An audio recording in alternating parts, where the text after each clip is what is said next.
लग्नानंतर होईलच प्रेम मालिकेच्या आजच्या भागामध्ये आपण पाहणार आहोत खूपच इंटरेस्टिंग असा एपिसोड. कारण पार्थच्या ऑफिसमध्ये जी एम्प्लॉई काम करत आहे आणि त्या दिवशी तिने जे फोटो काढले होते ते फोटो तिने आता इथे काव्याला दाखवलेले असतात. आणि काव्याला मात्र ते फोटो पाहिल्यानंतर, दिव्या आणि पार्थचे एकत्र फोटो पाहिल्यानंतर तिला धक्का बसतो. एवढंच नाही तर इकडे विजयने मात्र त्याच्या गाडीमध्ये असलेलं पिस्तूल आता घरी आणलेलं असतं. आणि दुसऱ्या बाजूला मात्र आशाने आता ह्या दोघांचं सुद्धा खूप मोठं गुपित आणि बऱ्याच काही गोष्टी ऐकलेल्या असतात. हेच आपल्याला आजच्या भागात पाहायचंय, त्यामुळे व्हिडिओ शेवटपर्यंत नक्कीच पहा. तर प्रेक्षकांनो, फायनली लग्नानंतर होईलच प्रेम मालिकेचा आजचा एपिसोड आलेला आहे आणि तुम्ही ऐकत आहात. तर आता इथे आपण पाहतो की चोरओटी भरण्यावरून ह्या लोकांचा वाद सुरू असतो. चोरओटी इथे का भरायची? कारण चोरओटी ही माहेरी भरतात आणि काय ग, तुझी एवढी सुद्धा लायकी नाही की तू चोरओटी तिकडे जाऊन भरू शकतेस म्हणून. आणि तेव्हा मात्र काव्या आणि नंदिनी ह्या दोघी जणी ओरडत असतात. आणि त्यावेळेला आता शारदा दोघींना सुद्धा गप्प करत असते. मग आता इथे तो म्हणत असतो, बघा बघा, करा कशा पद्धतीने गप्प करायचं आहे ना, ते सगळं काही तुम्ही गप्प करा, नाहीतर तुमच्या मुलीला थोडेसुद्धा संस्कार तुम्ही केले नाही आहेत. मग आता मानिनी उठून उभी राहते आणि म्हणत असते, एक मिनिट, कोण संस्काराविषयी बोलतंय आणि कोण रीतीविषयी बोलतंय ना, त्याबद्दल मला थोडंसं काहीतरी विचारायचं आहे. खरं तर वसवात्या, मला एक गोष्ट सांगा वसुताई, जेव्हा रम्याचं लग्न झालं त्यावेळेला मात्र रम्या इथे लग्न करून तिच्या घरी गृहप्रवेश न करता, तिच्या सासरी न जाता तिने तर ह्या विजयला इथे मांडून बसली आहे. तिने विजयचा ह्या घरामध्ये गृहप्रवेश केला, बरोबर की नाही? मग रीतीभाती कोण कोणाला शिकवते आणि कोण कोणाला नाही, हे मात्र इथे तुम्ही लोकांनी बोलू नये, समजलं का तुम्हाला? आणि तुम्हा सर्वांना एक गोष्ट सांगते, माझ्या सुनेची म्हणजेच काव्याची चोरओटी इथेच होणार. मग शारदा म्हणत असते, नाही नको ना, उगाचच ह्या वादाला कारण नको, आपण चोरओटी तिकडेच करूया. मग आता इकडे जीवा म्हणत असतो, आता जर पुन्हा तुम्ही दोघांनीच जरी इथे काही केलं ना, तेव्हा मात्र इथे अक्षता, त्याचबरोबर मंगळसूत्र आणि घरातील सगळेजण जमून लग्न लावून दिलं होतं. आता मात्र तसं करणार नाही. आता मात्र तुमच्या बॅगा भरूनच इथे मी तुमची विदाई करेल, ही गोष्ट लक्षात ठेवा, असं जीवा म्हणत असतो. आणि जीवा ह्या सगळ्या गोष्टी बोलल्यानंतर इकडे मात्र वसू म्हणत असते, जाऊ द्या, हे थोडी ना आपलं कोणी ऐकणार आहेत. मग आता विजय म्हणत असतो, हो सासूबाई, तुम्ही अगदी बरोबर बोलताय, तुम्ही नका उगाचच टेन्शन घेऊ. चला, मी तुम्हाला मस्त असं थंडगार सरबत बनवून इथे मी तुम्हाला पाजतो. प्रेक्षकांनो, मला तर असं वाटतंय की हा जो विजय आहे ना, त्याची एखादी नक्कीच सरबताची किंवा आणखी एखादी टपरी वगैरे असू शकते बरं का. कारण हा जेव्हा पाहावं तेव्हा ना सरबत बनवतो, कॉफी बनवतो, ह्याच गोष्टी बनवतो, हे काही दुसरं काही करत नाही. आता मानिनी ना इथे आशाला काही काम सांगितलेलं असतं. कालच्या भागात आपण पाहिलं, त्याचं ऑयलेट ना त्या पोत्यात पडलेलं असतं ह्या विजयचं. मग आता आशा म्हणत असते, वहिनी, मी तिकडचे सगळं सामान नेऊन ठेवले. मग आता इथे जिन्याखाली हे जे काही 2-3 पोते आहेत ना, ते सुद्धा तेवढे स्टोरूममध्ये नेऊन ठेवते.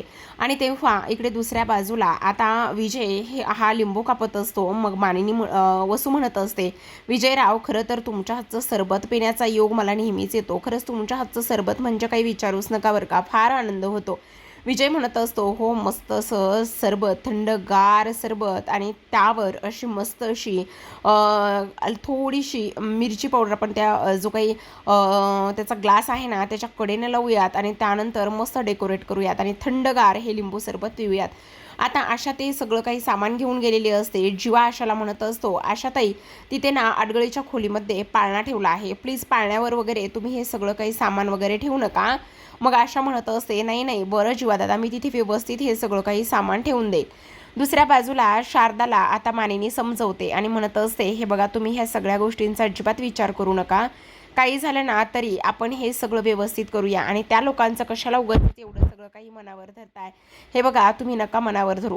त्याचं काय आहे ना की हे बघा, त्यांना तशीच बोलायची सवय आहे. माता नंदिनी सुद्धा म्हणत असते, हो आई, तू अजिबात काळजी करू नकोस. इथे पार्थ सुद्धा म्हणत असतो, फायनली आता इकडे काव्याची जी काही चोरओटी आहे ना, ती चोरओटी मात्र आपल्या इथेच होणार आहे. आणि त्याच वेळेला आता आपण पाहतो इथे पार्थ म्हणत असतो, हो, ते तर अगदी बरोबर आहे. मग आता नंदिनी म्हणत असते, बरं जीवा, ऐका ना आई, आता आम्ही निघतो, आम्हाला थोडंसं बाहेर जायचं आहे. मग आता हे दोघेही जण सोबतच निघालेले आहेत. ही गोष्ट मात्र ह्या सगळ्यांना खूपच जास्त टेन्शनवाली असते. पार्थ म्हणत असतो, अरे तुम्ही दोघेही जण कुठे निघाला सोबत? काव्यासुद्धा म्हणत असते, हो तेच तर, तुम्ही दोघेही जण कुठे बरं सोबत निघालेला आहात? आणि तेव्हा नंदिनी म्हणत असते, असते त्याचं काय आहे ना, मला ना आश्रमामध्ये जायचं आहे. आणि तेव्हा जीवा म्हणत असतो, मला ना एक मीटिंग आहे, मला तसंच पुढे जायचं आहे. मग आता हे सगळं काही होत असताना इकडे पार्थ म्हणत असतो, बरं मी काय म्हणतो, नंदिनी तुम्हाला वाटेतच आश्रम पडतो, मग मी तुम्हाला आश्रममध्ये सोडतो आणि जीवा मला ऑफिसला सोडवेल आणि त्यानंतर तुम्ही जीवा तू तुझ्या क्लायंटला मीटिंग जे आहे ना ते तसंच पुढे निघून गेलास तरीसुद्धा जा. मग आता नंदिनी म्हणत असते, नाही नाही नाही नाही, त्याचं काय आहे ना, आम्हाला दोघांना जायचं आहे सोबत एकत्र. जीवा म्हणत असतो, अरे दादा ऐक ना, थोडीशी प्रायव्हसी पाहिजे रे, प्रायव्हसी म्हणून आम्हा दोघांना एकत्र जायचे, असं तो मुद्दाम बोलत असतो. मग आता लगेचच इथे मानिनी म्हणत असते, बघितलं का शारदाताई, येते का तुमच्या गोष्टी लक्षात, बघा तुमची पोरं कशी वागतायत. आता बघा इथे हे बाळाला सुद्धा जन्म देणार आहेत आणि बाळाला जन्म देणार असून सुद्धा ह्यांना मात्र अजून सुद्धा प्रायव्हसी हवी आहे, येते ना तुमच्या लक्षात, असं इकडे मानिनी बोलत असते. आणि हे सगळं काही बोलल्यानंतर आता ते दोघेजण हसतात आणि मात्र तिथून निघून जात असतात. दुसऱ्या बाजूला आपण पाहतो की आता काव्या म्हणत असते, बरं ऐका ना देशमुख, मला ना कपाटावरचे काही सामान काढून हवं आहे, प्लीज तेवढं काढून द्या ना, तुमच्या उंचीचा कमीत कमी तिथे तरी फायदा करून द्या ना, असं इकडे ती बोलत असते. आता हे सगळं काही बोलल्यानंतर लगेच इकडे एक पार्थ म्हणत असतो, अच्छा म्हणजे तुम्ही माझा आता स्टूल म्हणून वापर करून घेणार आहात का, तुम्ही माझा स्टूल बनवणार आहात का, बघा बघा तुमची मुलगी कसा माझा स्टूल बनवते, असं म्हटल्याबरोबर इथे आता ते दोघेही जण हसायला लागतात आणि तिथून निघून जातात. दुसऱ्या बाजूला आता इथे विजयने मस्त असं सरबत बनवलेलं असतं आणि तो म्हणत असतो, ऐका ना आई, आता इथे ना खूपच जास्त गरम होतंय, त्यापेक्षा आपण काय करूयात ना, मस्त एसीच्या खोलीमध्ये जाऊया आणि आपलं आपण इथे थंडगार सरबत पिऊया. मानिनी आणि शारदा सुद्धा तिथून निघून गेलेले असतात. आता ते सर्वजण निघून गेलेले असतात, पण इथे विक्रम मात्र आहे तसाच बसलेला असतो. जेव्हा विक्रम तसाच बसलेला असतो त्यावेळेला इकडे वसू म्हणत असते, बघितलं का, तुमच्या गोष्टी लक्षात येत आहेत का, सगळी दुनिया निघून गेली पण हा रिकामटेकडा माणूस मात्र आहे त्याच ठिकाणी बसलेला आहे. सगळेजण आपल्या आपल्या कामाला निघून गेले पण ह्या माणसाला मात्र अजिबात काम आणि ह्या सगळ्या गोष्टी काहीही नाही आहे. विजय म्हणत असतो, असू द्या वसासूबाई, असतात अशी काही माणसं, आपण त्यांच्याकडे नाही लक्ष द्यायचं, असं तो म्हणतो.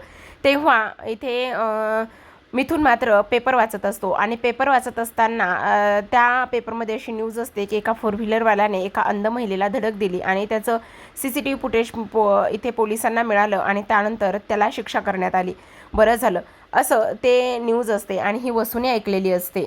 आता वसूने ही न्यूज ऐकल्यानंतर तिच्या पायाखालची जमीनच सरकते. ती पटकन विजयला खोलीमध्ये घेऊन येते आणि म्हणत असते, विजयराव जरा ऐकून घ्या माझं. हे बघा तुमच्या गोष्टी लक्षात येते का, आत्ता मिथुनने काय न्यूज वाचली आणि तुम्ही सुद्धा नंदिनीला धक्का दिला, तुम्ही सुद्धा नंदिनीचा अपघात घडून आणलेला आहे आणि तुम्ही ते सगळे पुरावे इथे मिटवले का. हे बघा ज्या गाडीने तुम्ही अपघात घडवून आणलाय ती गाडी कुठे आहे, त्याचबरोबर त्या रस्त्यावर काही CCTV फुटेज वगैरे हे सगळं काही होतं का. त्यावर विजय म्हणत असतो, काय हे सासूबाई, तुम्ही कशाला एवढी काळजी करताय, अहो ती नंदिनी तो अपघात विसरून गेली आहे, तिने तो घडलेला अपघात सुद्धा घरी सांगितला नाही, तर मग तुम्ही एवढी कशाला काळजी करताय, नका काळजी करू, काहीही होणार नाही. वसू म्हणत असते, नाही अजिबातच नाही, तुम्ही एवढ्या हलक्यात ह्या लोकांना घेऊ नका बरं का, आणि ते काय डिटेक्टिव्ह आहेत का शोधायला वगैरे, असं मुद्दामून तो बोलत असतो.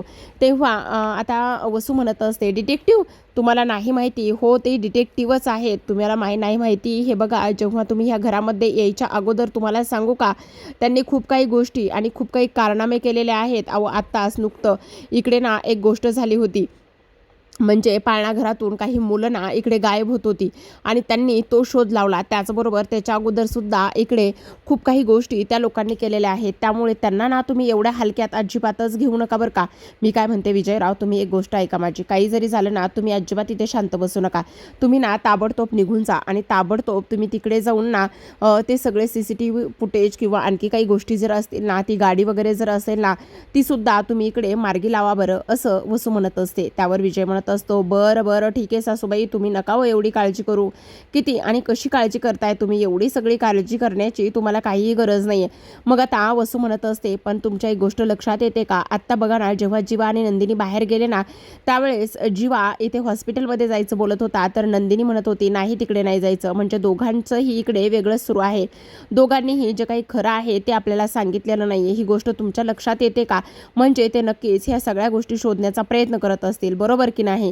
मग आता विजय म्हणत असतो बरं ठीक आहे मी जातो असं म्हणून विजय पार्किंगमध्ये येतो. ज्या गाडीने नंदिनीला त्याने धडक दिली होती, अपघात घडून आणला होता, त्या गाडीच्या समोर तो उभा असतो आणि म्हणत असतो आता ही गाडी मात्र ह्या गाडीचा सूक्ष्मोक्ष लावावा लागणार आहे, ही गाडी इथे ठेवून चालणार नाही असा इकडे आता तो विचार करत असतो. आता चावी घेतो, गाडीचं अनलॉक करत असतो आणि अनलॉक करत असताना तेवढ्यातच आता इकडे तो गाडीमध्ये बसतो आणि म्हणत असतो नंदिनी नंदिनी खरं तर तुझा अपघात घडून आणला, पण आता ही गाडीचा मात्र काहीतरी विचार करावा लागणार आहे. खरंच जर CCTV फुटेजमध्ये ही गाडी दिसली तर उगाचच मी सुद्धा गोत्यात येऊ शकतो असं इकडे तो बोलत असतो. दुसऱ्या बाजूला आता इथे आपण पाहतो पार्थने ऑफिसमधील सर्व एम्प्लॉई बोलवलेले असतात. त्यामध्ये दिव्या नसते, त्यामुळे ऑफिसमध्ये चर्चेला उधाण आलेलं असतं. ऑफिसमधली एम्प्लॉई म्हणत असतात खरं तर दिव्या कुठे दिसत नाही. आता दिव्या कुठे दिसत नाही, आपण एवढी वर्ष झालं इथे ऑफिसमध्ये काम करतोय, पण ही आपण कधीही पार्थ सरांच्या मागे पुढे केलं नाहीये, पण ही दिव्या जेव्हापासून आली ना तेव्हापासून ही सतत तिच्या मागे पुढे करत आहे. तेवढ्यातच पार्थ येतो. आता पार्थ आल्यानंतर तो म्हणत असतो सॉरी तुम्हाला थोडंसं लेट झालं ना, मला एक अर्जंट फोन आला होता त्यामुळे तो फोन मी अटेंड केला आणि तुम्हाला आणखी एक गोष्ट मला सांगायची आहे. तेवढ्यातच दिव्या धावतच येते आणि धावतच आल्यानंतर इथे पार्थच्या समोरच्या टेबलवरती पाण्याचा ग्लास भरलेला असतो. तिचा तो नेहमीच आज ड्रामा सुरू होतो, sorry sorry sorry I am extremely sorry, मला उशीर झाला का, मी काही मिस केलं का असं म्हणून तिथे असलेला पाण्याचा ग्लास घेते आणि गटागटा प्यायला सुरुवात करते. पार्थला मात्र तिचं हे वागणं अजिबात पटलेलं नसतं, खटकतं. तो म्हणत असतो काय चाललंय मिस दिव्या, हे सगळेजण इथे येऊन थांबलेले आहेत का तर मीटिंग आहे म्हणून, तुम्ही कुठे होतात? तुमच्या रॉबिनबरोबर गप्पा मारण्यात आणि हे सगळं पाहण्यात बिझी होतात का? मला फालतूची कारणं अजिबातच नको आहेत दिव्या, काय चाललंय काय आहे हे असं तो बोलतो. दुसऱ्या बाजूला आपण पाहतो विजय समोर आता एक बाई असते. जेव्हा तो त्या बाईला पाहतो तेव्हा दरवाजा उघडून तिच्या समोर येतो आणि म्हणत असतो तू इथे काय करतेस. आता ही असते विजयची खोटी बनून आलेली आई. ती म्हणत असते मी इथे काय करते म्हणजे, तू मला विसरलायस का, काय विसरलायस तू मला. तेव्हा तो म्हणतो तुझं काम झालं, विषय संपला ना. तेव्हा ती म्हणत असते हो का, माझं काम झालं आणि विषय संपला, तुला असं वाटत असेल, पण तुला सांगू का त्या दिवशी तुझी ती सासू म्हणजेच वसुंधरा शितोळे मला भेटली होती आणि मला म्हणत होती की तुम्ही तर विजयच्या आई वगैरे. त्यानंतर विजयला ते सगळं फोनवरचं बोलणं आठवत असतं. वसुने त्याला फोन केलेला असतो आणि त्याला सांगितलेलं असतं तुमच्या आई भेटल्यात म्हणून. मग आता ती म्हणत असते त्या दिवशी मी हँडल केलं, नाहीतर त्याच दिवशी मी इथे सगळं त्यांना सांगू शकलेले असते की तू माझा मुलगा नाही आहेस आणि तू कसा आहेस काय आहेस ह्या सगळ्या गोष्टी मी त्यांना सांगू शकले असते. अजूनसुद्धा इथे वसुंधरा शितोळेचा माझ्याकडे नंबर आहे, आत्ताच्या आत्ता फोन करेल आणि त्यांना सांगेल. तेव्हा तो म्हणत असतो म्हणजे तुला पैसे दिले, काम झाले, अजून काय हवंय. तेव्हा ती म्हणत असते जर माझं काम झालं असतं तर त्याच दिवशी मी हे सांगितलं असतं की तू माझा मुलगा नाही, मी तुझी आई नाही आहे म्हणून, आणि तुम्हाला तो माणूस फसवतोय, पण मी तसं केलं नाही आहे, मला पैसे हवेत. आणि त्यावर लगेच ती फोन काढते आणि फोन लावणार तेव्हा विजय तिच्या हातातला फोन काढून घेतो. मग आता ती म्हणत असते मी तुला विचारते, मला सांगते तुला मी, मला पैसे हवेत, कळलं का तुला. आणि तेव्हा तो बोट दाखवून बोलत असतो. तेवढ्यातच आता इकडे ती बाई विजयच्या हातातली अंगठी काढून घेत असते आणि अंगठी काढून घेतल्यानंतर ती म्हणत असते आता ही सोन्याची अंगठी आहे ना, आता यावर एवढ्यावर माझं भागतंय, पण दुसऱ्या वेळेस म्हणजे तू अजून माझ्याकडे पैसे मागणार आहेस असं म्हणून ती आता लगेचच ती अंगठी आणि मोबाईल घेऊन जाते. विजय म्हणत असतो कुठे जायचंय तिकडे जा, कारण ती अंगठी नकली आहे, वेडा आहे का मी सोन्याची अंगठी घालून फिरायला, जा तुला कुठे जायचंय तिकडे. आता ह्या गाडीचा काहीतरी सूक्ष्मोक्ष लावावं लागणार आहे असा तो विचार करतो आणि त्याच गाडीच्या तिथे समोरच त्याचं पिस्तूल असतो, ते पिस्तूल तो काढतो आणि म्हणत असतो आता हे पिस्तूलसुद्धा घरी व्यवस्थित खोलीमध्ये नेऊन ठेवावं लागेल आणि कोणीही हे पिस्तूल पाहता कामा नये असा विजय विचार करत असतो. खरंच हा प्रेक्षकांनो हा विजय जो आहे ना तो खूपच जास्त डेंजर माणूस दाखवलेला आहे बरं का. आज तर त्याच्याकडे पिस्तूलसुद्धा दिसलेला आहे. दुसऱ्या बाजूला आता ऑफिसमध्ये इकडे दिव्या म्हणत असते हो सर, मी तुम्हाला इथे रॉबिनचं कारण नाही सांगणार आहे, मी जे करत होते ना तेच मी तुम्हाला सांगणार आहे. काय करत होतात. मग आता इकडे ती म्हणत असते त्याचं काय झालं ना, इथे तुम्हाला फोन आला एक इम्पॉर्टंट आणि म्हणून तुम्ही तो फोन घेऊन इकडे फोनवर बोलण्यासाठी बाहेर गेलात. मग ही लोक तशीच टाईमपास करत इथे थांबली, पण मी तसा टाईमपास वगैरे करत अजिबातच थांबली नाही. खरं तर मी ना त्या कामाचा त्या टायमाचा वेळेचा सदुपयोग करून घेतला आणि मी पुढचं PPT बनवत बसले. तेव्हा पार्थला तिचं कौतुक वाटतं आणि म्हणत असतो, खरं तर तुमचं मिस दिव्या फार जास्त कौतुक, असं सुद्धा तो इथे बोलत असतो. आणि तेव्हा आता इकडे आपण आजच्या मीटिंगला इथे मी का बोलवलं आहे हे मी तुम्हाला सांगतो. खरं तर आता इकडे ना यावर्षीचं अवॉर्ड डिक्लेअर होणार आहे आणि त्याचबरोबर त्याच संदर्भामध्ये आपल्याला सगळी काही तयारी करायची आहे. आत्तापर्यंत आपण जे जे काही इकडे प्रेझेंटेशन केलेले आहेत ना त्याची एक PPT बनवायची, त्याचबरोबर जे जे प्रोजेक्ट केलेले आहेत त्याची एक PPT बनवायची आणि विक्रम देशमुखला दाखवून द्यायचं की त्यांच्या नसण्याने सुद्धा किंवा त्यांच्यानंतर सुद्धा ते ऑफिसमध्ये जास्त काही येत नाहीत, पण तरीसुद्धा आपण हे सगळं काही करतो व्यवस्थित पद्धतीने हे आपल्याला त्यांना दाखवून द्यायचं आहे, असं पार्थ म्हणत असतो. आणि हे अवॉर्ड आपल्यालाच मिळालं पाहिजे असं सुद्धा त्याची जे तयारी सुरू असते. आता सगळे एम्प्लॉईज निघून जात असतात आणि पार्थने दिव्याला थांबवलेलं असतं आणि तेवढ्यातच त्या एम्प्लॉईच्या खानाखुणा सुरू असतात. आता पार्थ म्हणत असतो, ही फाईल आहे, ह्याच्या अगोदरचे प्रेझेंटेशन आणि आत्ताचे प्रेझेंटेशन हे सगळे यामध्ये आहेत, याची एक PPT तयार करायची आणि मला ती मेल करायची, समजलं? मग आता दिव्या म्हणत असते, बरं ठीक आहे, पण सर हे नंतर करू का, मला भूक लागली, जेवायचं का? पार्थ म्हणत असतो, माझ्या बायकोने मस्त मऊ लुसलुशीत इडल्या केल्या होत्या, त्या मी पोट भरून खाऊन झालेल्या आहेत, त्यामुळे इथे तुम्ही जेवण करा, तुमचा लंच ब्रेक झालेला आहे. तर आता पार्थ रिकामा बसलेला असतो, दिव्या निघून जाते. मग आता पार्थ विचार करत असतो, काय करू मला कळत नाही, माझा वेळ तर असा जातच नाहीये, त्यापेक्षा मी एक काव्याला फोन करू का? नाही नको, त्याहीपेक्षा काव्याने मला सकाळी त्यांच्याबद्दल चांगल्या गोष्टीबद्दल काही विचारलं होतं, तेच मी त्यांना सांगतो आणि त्याचाच विचार करत बसतो, असा इकडे पार्थ विचार करत असतो. दुसऱ्या बाजूला आपण पाहतो, जीवा आणि नंदिनी संध्याकाळी घरी आलेले असतात. अगदी दिवे लावण्याची वेळ असते. जीवा म्हणत असतो, आता आपण हे जे काही पोट खोटं मिळवलेलं आहे ना ते पोटं खोट आपल्याला व्यवस्थित घरी घेऊन जायचंय. नंदिनी म्हणत असते, पण दरवाजा कोण उघडते त्यावर डिपेंड असणार आहे. जीवा म्हणत असतो, त्यासाठी तुला काळजी करण्याची गरज नाही, मी सकाळीच येताना चावी सोबत घेऊन आलो होतो. आता आपण पाहतो, नंदिनी मात्र इकडे घाबरलेली असते. जीवा जेव्हा दरवाजा उघडतो, दरवाजा उघडल्यानंतर समोर मानिनी, मिथुन आणि काव्या हे तिघेही जण शुभंकरोती म्हणताना दिसतात. आणि तेव्हा जीवाच्या हातामध्ये असलेली चावी लगेचच खाली पडते. काव्याचं लक्ष ह्या दोघांकडे जातं. काव्या धावतच येते आणि तिच्या नंदिनी ताईला तिच्यासोबत घेऊन आलेली असते. आणि आता हे तिघेही जण शुभंकरोती म्हणत असतात. आता शुभंकरोती म्हणत असताना लगेचच नंदिनी आणि जीवाच्या खानाखुणा सुरू असतात. मग आता तिथे वसूसुद्धा आलेली असते. वसूचं लक्ष ह्या दोघांकडे जाते. दुसऱ्या बाजूला आपण पाहतो, आशा आता काव्याच्या खोलीमध्ये आलेली असते आणि काव्याने तिला एक पिवळी बॅग खोलीमध्ये ठेवली आहे असं सांगितलेलं असतं. मग आता तिच्यासमोर एक पिवळी बॅग दिसते आणि ती म्हणत असते, समोरच म्हटल्या होत्या काव्याताई तर, पण इथे समोर तर कुठेच दिसत नाहीये. समोर म्हणतायत याला, कारण ती बॅग जी आहे ना ती कपाटामध्ये असते. मग आशा म्हणत असते, हल्ली काव्याताईच्या पण लक्षात राहत नाही वाटतं, कपाटामध्ये बॅग ठेवली आणि म्हणतात की समोरच आहे, हीच ती बॅग असावी, असं म्हणून आता लगेचच आशा ती पिवळ्या रंगाची बॅग घेते आणि बाहेर हॉलमध्ये येत असते. आता आशा ती पिवळ्या रंगाची बॅग घेऊन बाहेर हॉलमध्ये येते आणि बाहेर आल्यानंतर इकडे आता मानिनी सर्वांना आरती देत असते, त्याचबरोबर प्रसाद सुद्धा देत असते, आशीर्वाद देत असते. आता नंदिनीच्या हातामध्ये एक बॅग असते, त्यामध्ये ते खोटं पोट असतं. मग आता काव्या म्हणत असते, काय मग कमाल आहे बाबा, आज मजा आहे बाबा एका पोरीची. म्हणजे खरं पाहायला गेलं तर ना इकडे एका पोरीला ना जो काही जीवा आहे ना त्याने मात्र इकडे ह्याच्यासाठी घेऊन गेला वाटतं, म्हणजे शॉपिंगसाठी वगैरे घेऊन गेला वाटतं, बरोबर की नाही? काय काय शॉपिंग केली दाखव ना. मग नंदिनी म्हणत असते, नाही गं फारसं असं काही नाही. असं काही नाही म्हणजे मला दाखवायचं नाही आहे का ताई, सांग ना काय काय शॉपिंग केली. मग आता तेवढ्यातच इथे आशा बॅग घेऊन आलेली असते. आशा बॅग घेऊन आल्याबरोबर इकडे तिच्या हातातली जी काही बॅग आहे ना ती बॅग खाली पडते, कारण तिचा पाय अडखळतो आणि खाली पडल्याबरोबर त्यातून 2 शूज आणि 1 टी-शर्ट बाहेर पडतं. आता 2 शूज आणि 1 टी-शर्ट बाहेर पडल्यानंतर काव्याला धक्काच बसतो. काव्या धावतच आशाकडे जाते आणि म्हणत असते, अहो आशाताई तुम्ही हे काय केलं, ही बॅग नव्हती ती, तुम्हाला दुसरी बॅग आणायला सांगितलेली होती. आशा मात्र पटकन ते सगळं काही उचलते. मानिनीचं लक्ष त्या शूजकडे आणि त्या छोट्या टी-शर्टकडे जातं.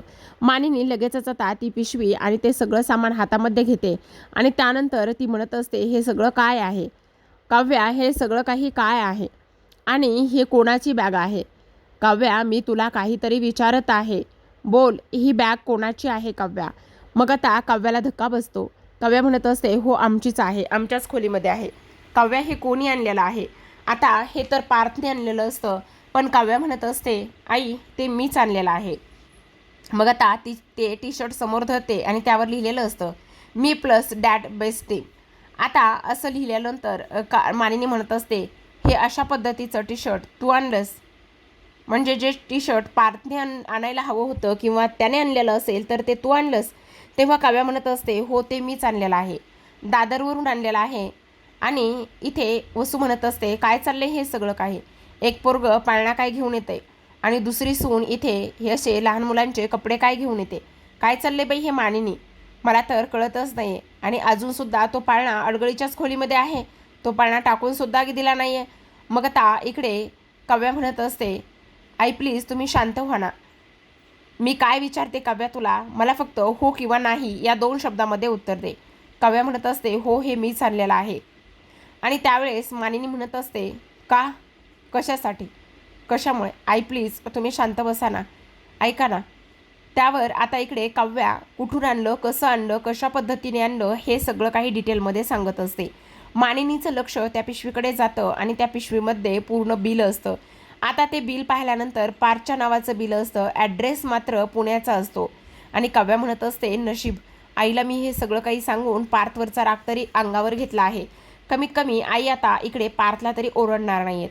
मग आता मानिनी म्हणत असते, हे कुठलं बिल आहे, हे पुण्याचं बिल आहे, पार्थच्या नावाचं बिल आहे. काव्या तू माझ्याशी खोटं का बोलतेस, बोल काव्या, का खोटं बोलतेस तू. त्यावर लगेच आता नंदिनी दोघींच्या मध्ये उभी राहते आणि म्हणत असते, आई प्लीज शांत बसा ना, तुम्ही काव्याला ओरडू नका ना प्लीज, आई प्लीज शांत बसा ना. हे बघा तिने हे सगळं काही का बोलली तर फक्त पार्थला वाचवण्यासाठी बोलली, पण प्लीज आई ऐकून घ्या ना, तिला ओरडू नका ना तुम्ही. मानिनी म्हणत असते, नंदिनी प्लीज तू बाजूला हो, मला तिच्याशी बोलू दे. नंदिनी प्लीज तू बाजूला हो, मला तिच्याशी बोलायचं आहे, मला तिच्याशी बोलू दे. काव्या म्हणत असते, ताई प्लीज हो ना बाजूला तू, आई प्लीज तुम्ही माझं ऐकून घ्या ना, हे सगळं मान्य आहे मी तुमच्याशी खोटं बोलले. मग आता नंदिनीला वाईट वाटत असतं, नंदिनीला असं वाटत असतं की आता इकडे आई मात्र तिला ओरडतील आणि नको माझ्या बहिणीला कोणाचा ओरडा बसायला नको असं नंदिनीला वाटत असतं आणि म्हणून ती त्यांना शांत करण्याचा प्रयत्न करत असते. पण मानिनी म्हणत असते नाही. मग आता वसू म्हणत असते, बघितलं का नंदिनी, मानिनी तुझ्या ह्या सुनांचं हे सगळं काही काय चाललेलं आहे, तुझ्या सुना तर सरळ सरळ खोटं बोलायला लागलेल्या आहेत, काय बोलायचं तुझ्या ह्या सुनांना, असं सुद्धा आता इथे ती बोलत असते. त्यावर पुन्हा एकदा मानिनी म्हणत असते, का वागलात तुम्ही हे असं, काय गरज होती. हे सगळे प्रश्नांची उत्तरं मी तर आता पार्थ आल्यावर त्याला विचारणारच आहे. पण काव्या मला तुझ्याकडून ही अपेक्षा नव्हती, तू खोटं बोलशील ही गोष्ट मला मान्यच नाही आहे किंवा ह्या सगळ्या गोष्टींची मला अजिबातच अपेक्षा नव्हती असं इकडे सरळ सरळ मानिनी म्हणत असते. काव्याला मात्र इथे आता फार मोठा धक्का बसलेला असतो. काव्या विचार करत असते, मी खरंच खोटं बोलली आहे, पण आता ही गोष्ट मी आईला कशी समजावून सांगू, मला कळत नाही असं काव्या विचार करत असते. तर आता इकडे मानिनीचा हा राग त्याचबरोबर पार्थवर कसा निघेल हे पाहणं फार इंटरेस्टिंग असणार आहे. तर आजच्या भागामध्ये एवढंच. उद्याचा भाग पाहायचा असेल तर नक्की चॅनलला सबस्क्राईब करा.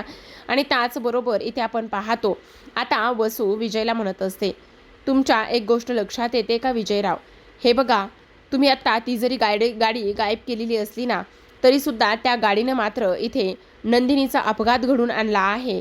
तेवढ्यातच आशा तिथे आलेली असते आणि आशाने ह्या दोघांचं सुद्धा बोलणं ओझरता ऐकलेलं असतं. तेव्हा वसूच्या पायाखालची जमीनच सरकलेली असते. दुसऱ्या बाजूला नंदिनीने खोटं पोट लावलेलं असतं आणि ती बाहेर आलेली असते. जेव्हा खोटं पोट लावून नंदिनी बाहेर येते त्यावेळेला जीवाचं लक्ष तिच्याकडे जातं.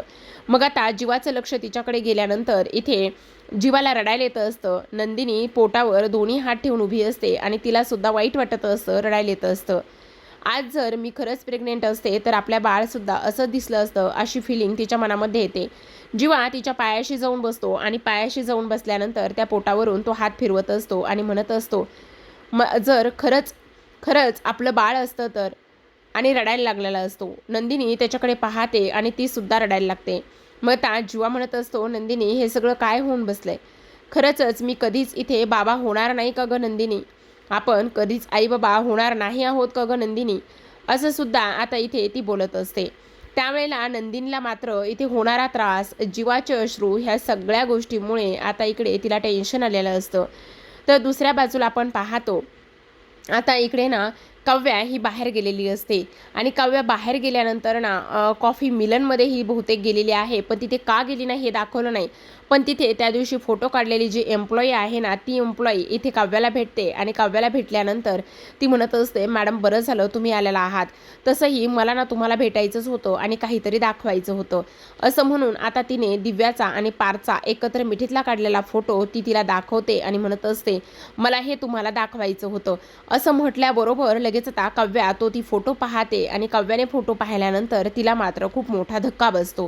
ती विचार करत असते की हे सगळं काय आहे, हे इथपर्यंत कधीपर्यंत जाऊन पोहोचलं आणि ह्या सगळ्या गोष्टी काय आहेत, ह्या सगळ्यांचा विचार आता काव्या करत असते आणि तिला मात्र खूपच मोठा धक्का इथे बसलेला असतो. तर पाहत रहा लग्ना